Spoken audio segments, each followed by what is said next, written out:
This is our 1989 Mustang GT, AKA the Fox Body. And last time we drove it, well, this happened.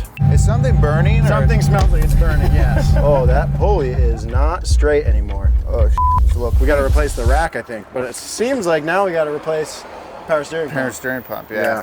So today, that's right, you guessed it. We're gonna replace almost every single suspension component on this car, and we're gonna stiffen our weak chassis while we're at it. Let the Mustang mods commence. Yes! Welcome to Big Time. So far on the Mustang, we've gone through the engine, refreshed it a little bit, and took it to the dyno where we made a whopping 291 horsepower. Oh, can you feel the power? Huge numbers? Oh. Now, of course, the power steering did seize up on us last week when we were filming our birthday video. So the pump needs to be replaced, but so does the rack and the steering shaft. So while we wait on those parts, we're gonna install the parts that we already have, which is all the suspension and chassis stuff. But why does this car need all those suspension and chassis mods? Well, I think the Fox Body, it has a unibody chassis, and they tried to keep it pretty cheap, which means they didn't add a whole lot of reinforcement or bracing, which means that the chassis can flex and twist and deform under super heavy cornering. And it's not just the chassis, the suspension components, all the stamped steel control arms. They're prone to flexing and binding up, especially on lowered cars. So today, we are gonna stiffen our chassis and all of our suspension components and add adjustability while keeping our suspension geometry in check. It's gonna be sick, it's gonna be a lot of work, but I'm very excited to tear into this thing. We might as well start at the front, we're already here. Okay, now jack it up and take the wheels off. Smart. Better around here. Yeah, she's missing a lug nut. That's okay. You want help? Yeah. You want help? You trying to help? No, I know a guy. Look. Perfect timing. TJ says hi. All right, now that we've got the wheel off, we can see what's going on in here. And the Fox Body, unlike most modern cars, has divorced shock and spring setup on both the front and rear. So today, we are gonna be converting the front to a coilover setup, which means we gotta get this out of here, get this out of here, and then put some new stuff back in. Where's Chewie?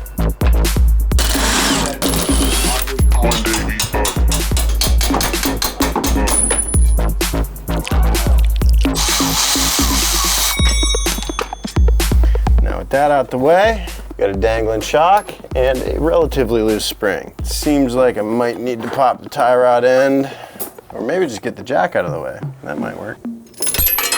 Oh. You're okay. Where's the laptop? Where's the laptop? All right, just gonna look up some work specs. Joby, where is the laptop? I need to tune the Mustang right now. What? You need to tune the Mustang? I gotta tune the Mustang, my boy. Dude, hang on a sec. I have a guy for this. I gotta tune the Mustang, my boy. Dude, calm down. First off, I have a guy. I've got the perfect guy. He knows Mustangs like the back of his hand. Okay, where's the shop at? I don't know, a farm or something, I think. Joe, come on, get serious, dude. Well, Jerry, I am being serious. He can tune it right now from anywhere in the world by using any desk. I need to tune the Mustang here, right now, not on a farm. Jerry, chill, dude. It's gonna be fine. He can tune this hog from anywhere in the world using any desk. Oh, yeah? Yo, what up, Biscuit? Yo, what up? Yo, this is my boy Jerry. He's trying to tune the Mustang. Yo. Oh. Whoa, this is so cool. You can just take over my computer from anywhere in the world? Yep. I can control your computer. I can transfer files. I can print stuff, edit remotely. Pretty much anything you can do on your computer, I can do on your computer from my computer. Okay, cool. Yeah, that sounds like the perfect thing to use to tune a car remotely. Because I got a nasty hole in my fuel map, so you think you could like figure that out for me? Yeah, you're right. It would be the perfect software to tune a car remotely, but I'm a horse. Oh. Can't help you. Okay. Well, I guess never mind then. It was nice to meet you. I think I meant to call somebody else. Thanks to AnyDesk for sponsoring today's episode. We love you. Bye, Biscuit. Yeah, I mean, it just goes together how it goes together, you know?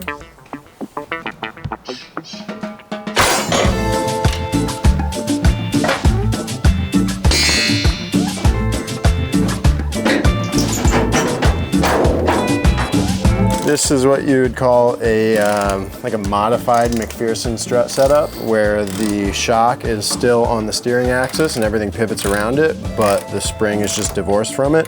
McPherson struts as we know them existed then, so I'm not totally sure why they didn't use them. Made me laugh so fucking hard.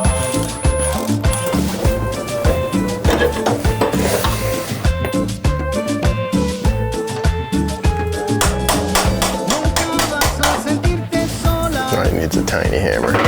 Okay, like I said, we're gonna be converting the front to coilovers, which means we need some new components. And luckily for us, Stita hooked us up with a ton of good stuff. So, right here, we've got their Pro Action front strut and their coilover sleeve, which will go like this. And they sent us a set of Hypercoil 275-pound springs. That means it takes 275 pounds of force to compress this 1 inch and every inch beyond that. So these will go like this. And then we've got caster camber plates for the top, also from Stita. These are direct bolt-in. I don't have to cut the shock towers at all. That's gonna be great, and it's gonna give us more control than we currently have over our camber and our caster. Let's stick some of this stuff together. So we're gonna put it in here. Oh no, the paint. All right, these camber caster plates basically just give us control over the location of the top of the shock, and in this case, the whole coilover. And it does that in 2 directions. Camber, maximum negative camber, because we're tilting the top in, maximum positive camber, tilting the top out, and caster. Most positive caster, most leaned back, most negative caster. So we're pretty much gonna be like positive caster, negative camber. Whoa, wrong part, buddy. Wow. All right, now that we have this hanging in place, I can just reconnect the knuckle and this side will pretty much be done. It is worth mentioning that right now we're not changing the front control arms. These are actually SN95 or the generation Mustang after the Fox body control arms. And ultimately we will probably swap these out for an angle kit, but for right now, they're gonna stay. They're pretty much the only suspension component that is gonna remain after today.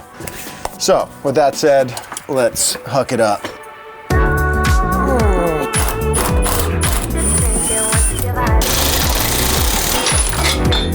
Yeesh.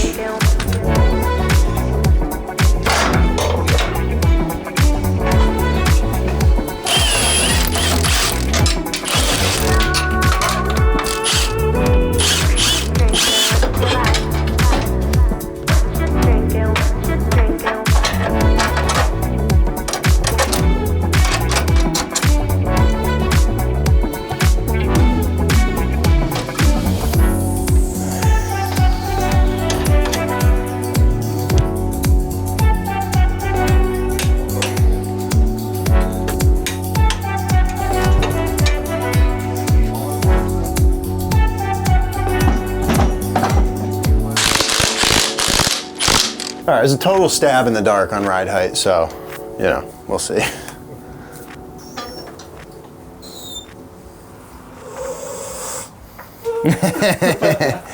Hey now. Wonderful. Thank you. Are we ready?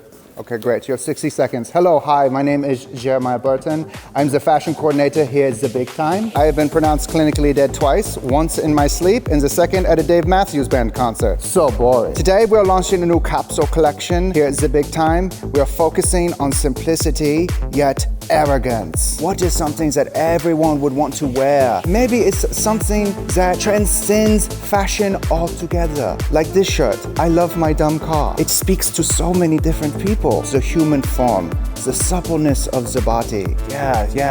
Deeper, go deeper. I'll measure you too while you do it. Come this way, right here, please. No, you stand right here. Okay, I measure you too. Yes, I measure you too. It's so hard to communicate sometimes the importance of the work. Jerry, bro, chill out. It's hats and t-shirts.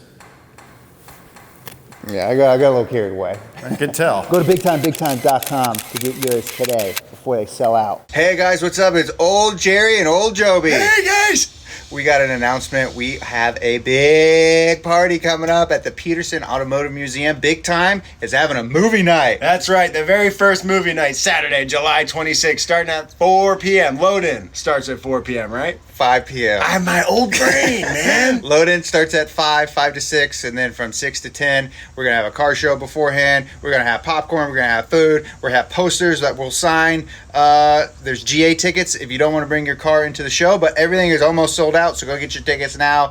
And if you show up, that's the only way that you're going to turn us back into hot young men. Please, we don't have much time left, and you don't have any time left to get your tickets. See you there. Goodbye. Now, not only do we have control over our caster and our camber, but we also have control over our shock's damping, or how much it resists movement in the compression and in the rebound direction. So that's great. We have a ton more control on the front, but we have a ton more left to do. Okay, now that we got the coilovers on the front, it's time to move on to the rear. And we got a ton of stuff for the rear, which we will talk about all of it, but the first thing we're gonna do is start taking stuff apart. This is a solid axle car, which is different than all the other cars we have, except for, I guess, the big rig and the GX and, you know, trucks. This is a 4-link setup, so it's got 4 links from the axle to the chassis, 2 lower control arms and 2 upper control arms. And then we've got, again, a divorced shock and spring setup. And we're gonna be moving some stuff around a little bit. We got a handful of things to do back here. So let's not get ahead of ourselves. Let's take it apart. Hell yeah. I guess they could be.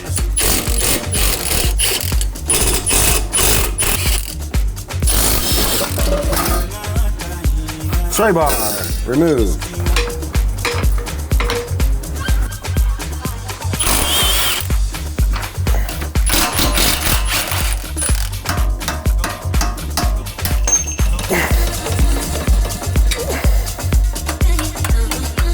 Okay, so now we can kind of get a good look at things. These are our upper control arms. We'll be replacing those.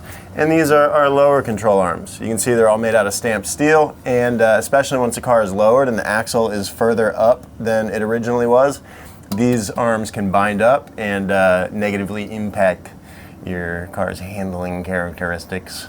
So we're gonna replace them with some cool stuff. Just gotta get the springs out, get the control arms out.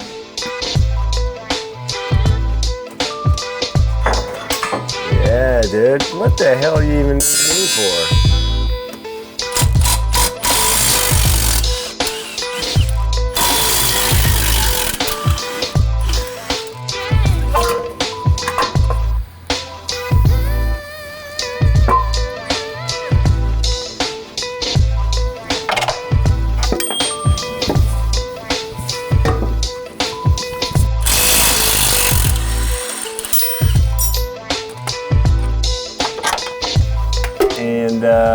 Gotta replace the little guy up top too. That is the pinion bump stop that makes it so that you don't bottom out your suspension, do any damage to anything. However, since the car will be lower than it was from the factory, that needs to get shorter. So you could probably just trim it, but I bought a new one.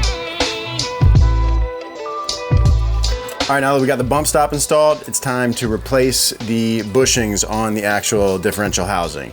We're gonna do it in the car, and to do that, I got a little tool here, a bushing removal and installation tool from Maximum Motorsports that should make it pretty darn easy. All right, so the idea is just that this cup and this bolt go through and around the bushing like this, and then this backing plate goes on the other side of the bushing.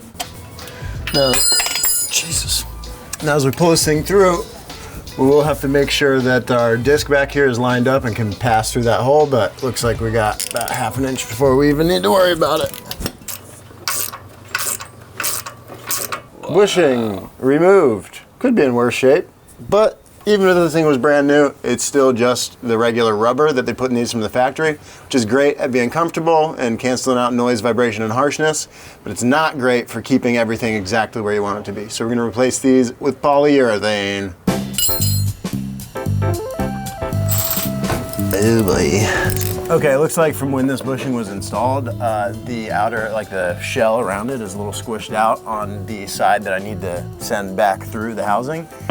So I'm gonna need to either try to bend that casing back in or grind the material away. Okay, that's close, that might work. My arms are tired. Oh, come on, you gotta be close.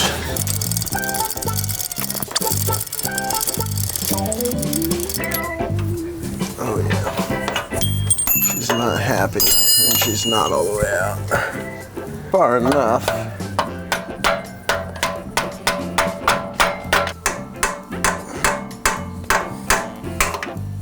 Ow! Oh, that went in such a weird spot. Oh, that feels so weird. Okay. Well, that's out. We'll clean up the holes, jam some new poly in there. Double?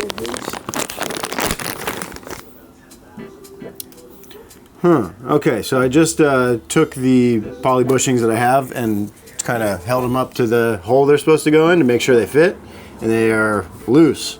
So then I looked them up, and they're the right thing. But it says, the metal shells from the factory bushings will need to be reused for installation of these bushings. Okay, news to me.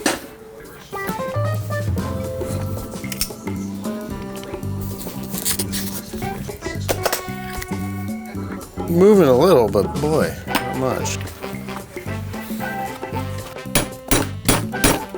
Trying to just like not destroy this housing at all. I could drill through the rubber to make it a little easier, but a press and some real tooling would make this a breeze, but we got what we got.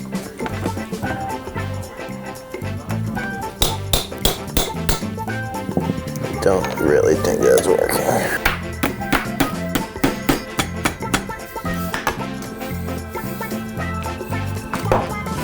So that might work.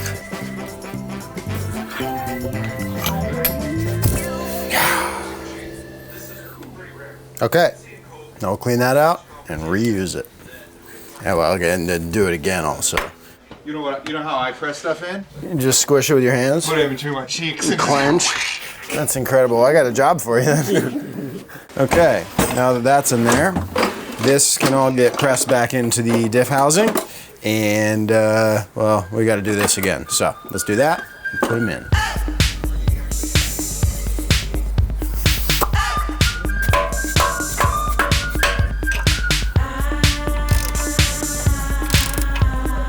So this slips onto the other side, and basically once we get the bushing pressed through and flush with this side, we know it's home. Okay, bushings done. Now we can throw the upper control arms in. All right, here we've got our new upper control arms. These are made by Stita, and they are double adjustable. These will let us change our pinion angle or tip our whole rear axle housing forward or backward. As you lower a car like the Mustang, that pinion angle goes out of whack, which can lead to drive shaft vibrations, weird harmonics, and the loss of grip. So you want to make sure that your pinion angle is just right. So these will let us adjust that pinion angle. Even though we're lowering the car, we'll be able to dial the pinion angle in just right so that we don't have any vibrations and we got all the grip we want. All we gotta do is take a few measurements to get them into the right ballpark and then slam them in.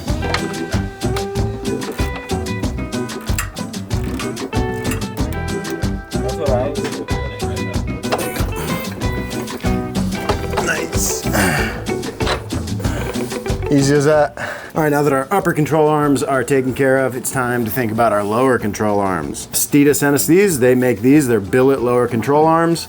They've got poly bushings, Zerk fittings for all those poly bushings so you can grease them easily and conveniently, and a adjustable spring perch so you can adjust your spring height right there. But before we do, we gotta install something else, and that is these. These are lower control arm relocating pickup points that basically change where these lower control arms mount to the axle. Because as we lower the car and the axle goes higher up into the car, relatively speaking, well, the suspension geometry changes. So since the car is going to be lower, that control arm would be swung up, but we want to swing it back down, which is what these are for. Now this side fits very easy. Just beat to shit.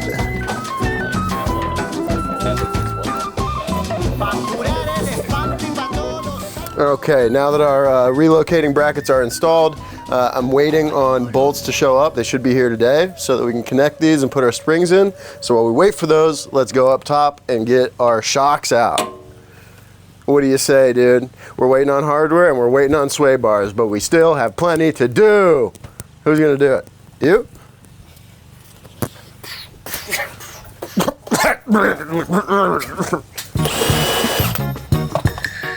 Redo it. Max Peating rods. Your job is done. Bless your soul, bless your valves, bless your fluid. Bless you.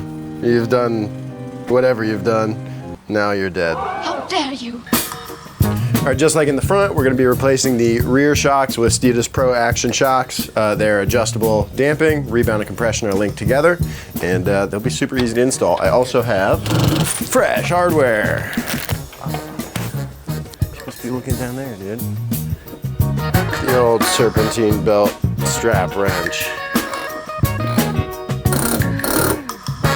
Okay, remind me to get a new belt. Okay, well, now at this point we're waiting on our hardware and sway bars, I guess. So we're gonna move on from suspension and start stiffening our chassis. We're gonna get it so stiff. It's gonna be so stiff. For our first and our biggest chassis stiffening mod, we've got these big hunks of metal thanks to Steeda. These are subframe connectors and they basically go something like this. You get the idea. And we weld them in place to the chassis across the bottom here, and they'll help stiffen everything up and keep us from flexing. One of the known weakest points on the Fox body are these torque boxes. That's what these are called, which is where the front portion of the rear lower control arm mounts. I already kind of flattened this out a little bit so that this plate, which we need to weld like this, can touch some metal. So not only will these be used for subframe connectors, but they'll also help stiffen up our torque boxes and keep them from crumbling up. All right, now that the car is ready for welding, we got to get ready to weld. So we've got our brand new MIG welder here. I finally got a MIG welder, and I got this one from Harbor Freight. It's the Vulcan OmniPro 220. And it does a bunch of stuff. It does MIG, DC TIG, and stick welding. Today we're going to be MIG welding. What do you need to MIG weld? You need a welder, a helmet, gloves, tank of gas, regulator, and something to weld. Do some welding.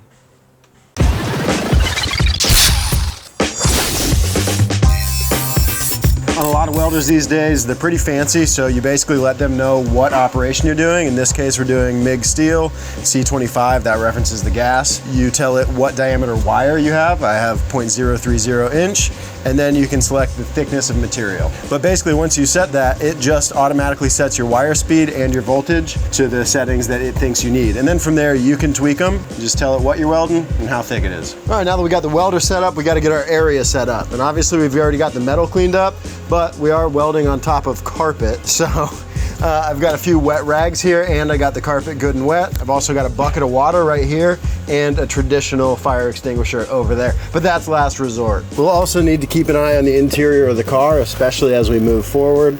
We're probably gonna have to take the interior out at some point, unfortunately. But we gotta weld across the floor where the carpet is. We gotta do it. Fair enough. So just suck it up and get that carpet out. Oh yeah. All right. Welder's welding pretty good. Kind of confined space down here, but we're gonna make it work.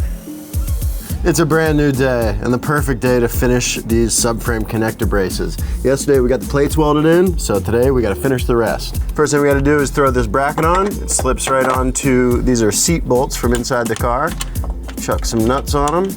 All right, now with this in place, we can mark out a handful of spots along the brace and the chassis where we'll grind the paint off and weld it. This is gonna be welded straight to this part of the frame or body up here. It'll be welded to this brace, and of course it'll be welded to our plate, tying the whole car together. This is like squats for the car, you know.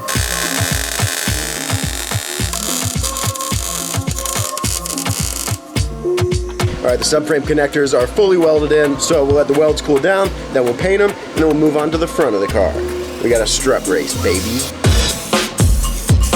All right, this little guy right here is our strut brace. Steeda makes this, they sent it to us, and it should be pretty easy to install. We need to make some holes or possibly reuse some, it looks like, and tie this thing down. It connects both strut towers to the firewall. Under extreme cornering, your strut towers are subjected to a lot of forces because that's where your suspension mounts. So your strut towers can want to tear apart from each other. They can want to collapse on each other.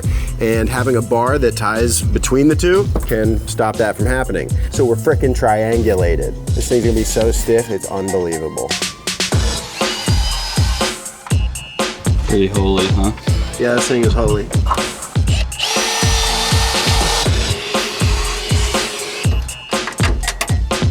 Hey brother, you want me to show them you? We do nudity on the channel now. Oh, dude, I gotta change exposure. Now those.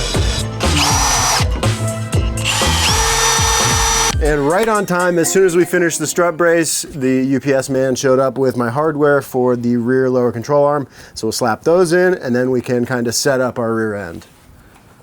Shut up, dude.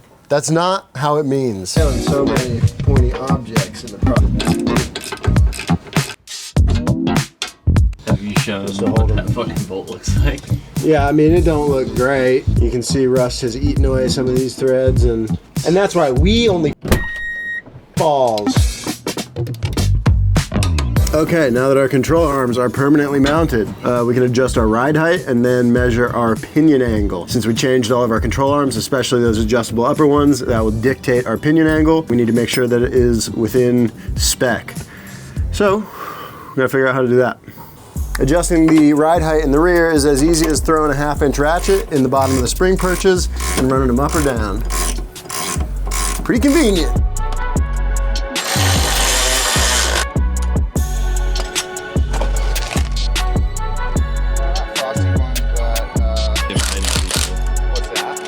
My job is done here. Okay, now we've got the fuel and brake lines re-suspended. So now we can finally put the car on its feet and then sneak under here and measure the pinion angle. All right, the idea here is to measure the difference between the angle of the drive shaft and the angle of the pinion flange at your diff. All right, so we got 1/2 degree of upward angle on our drive shaft. So we're gonna wanna see about 2.5 to 3 degrees of downward angle on our pinion flange. So I'll just put this up here. Okay, now let that settle and tell me what it says. 2.9. 2.9, so that leaves us with just about 2.4 degrees of nose down pinion angle. Perfect. We don't need to do anything. We just need to tighten up our jam nuts on our upper control arms and call it good. And then all we gotta do, wait on our sway bars to show up.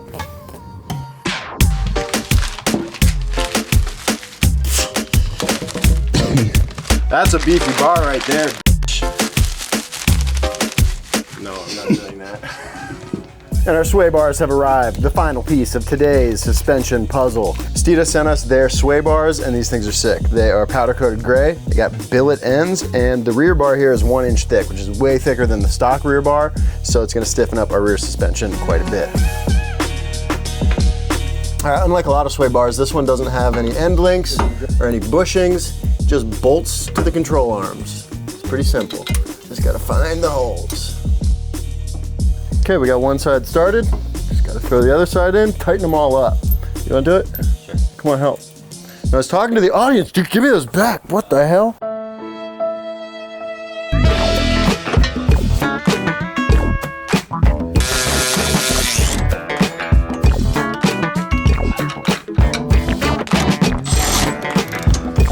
All done. Second to last step, torque them.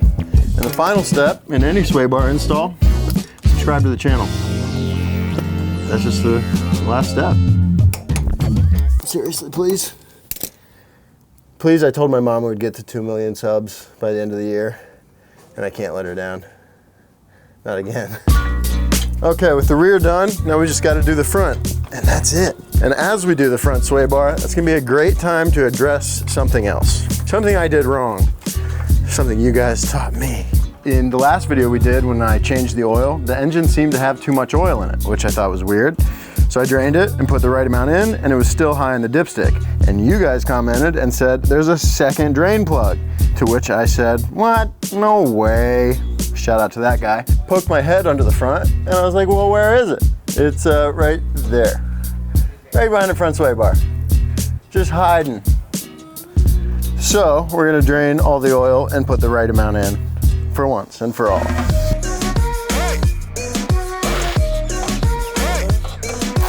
Yes, annoying. Yeah, it doesn't have the guts to do it. You gotta break it and then you can use the... Beautiful, incredible. You did it. I hate this. Dude, it'll all turn around when we get the new sway bar on. That's a good point. We must drain the oil.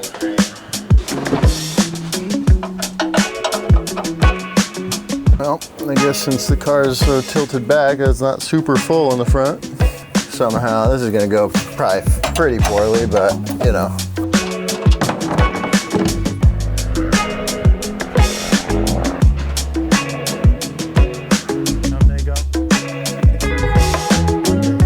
Get under that car. I'm tired. All right, the front sway bar is even thicker than the rear. Billet ends. This thing's strong and beautiful. All we gotta do, put it on. All right, it should be pretty easy. We just popped on our new bushings, threw a little grease in there, throw on the old brackets, get that hardware back in.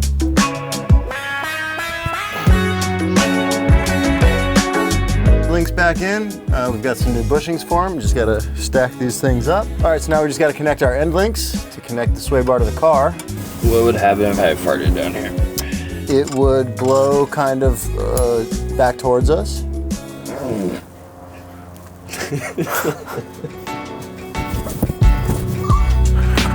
That came from deep down, brother.